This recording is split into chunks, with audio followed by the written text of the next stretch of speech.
Magandang gabi, Luzon, Visayas at Mindanao.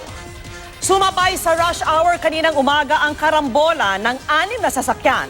Ang punot dulo, isang dump truck na nawalan daw ng preno. Karamihan sa 8 sugatan sa insidenteng nahulikam, pawang mga pasahero ng isang bus at jeep. Nakatutok si Mark Salazar. 6:06 ng umaga ito kanina. Papalapit na sa stoplight ng Commonwealth kanto ng Tandang Sora ang dump truck pero hindi ito nagmemenor.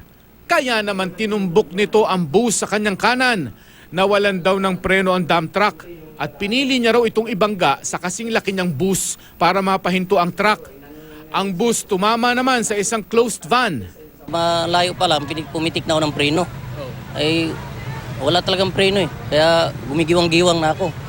Ang ginawa ko, humanap na lang ako ng butas din para maisalpo ko sa ito, mapataob ko yung truck.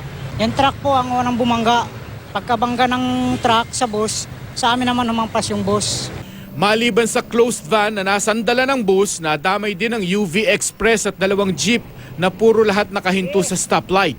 Mamaya-maya po, may humampas po sa amin. Nakita ko sa pagtingin ko sa kaliwa ko po, humampas sa amin yung buntot ng bus, sa may likod ng bus.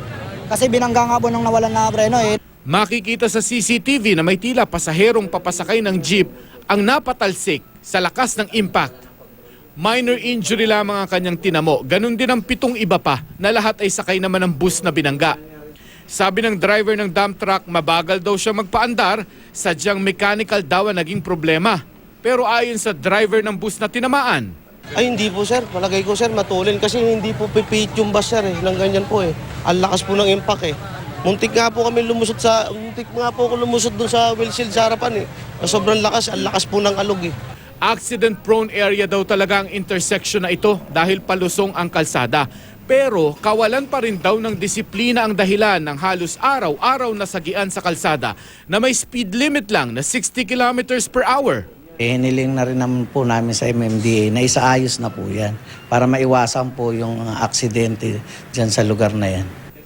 Mark Salazar, Nakatutok, 24 Oras.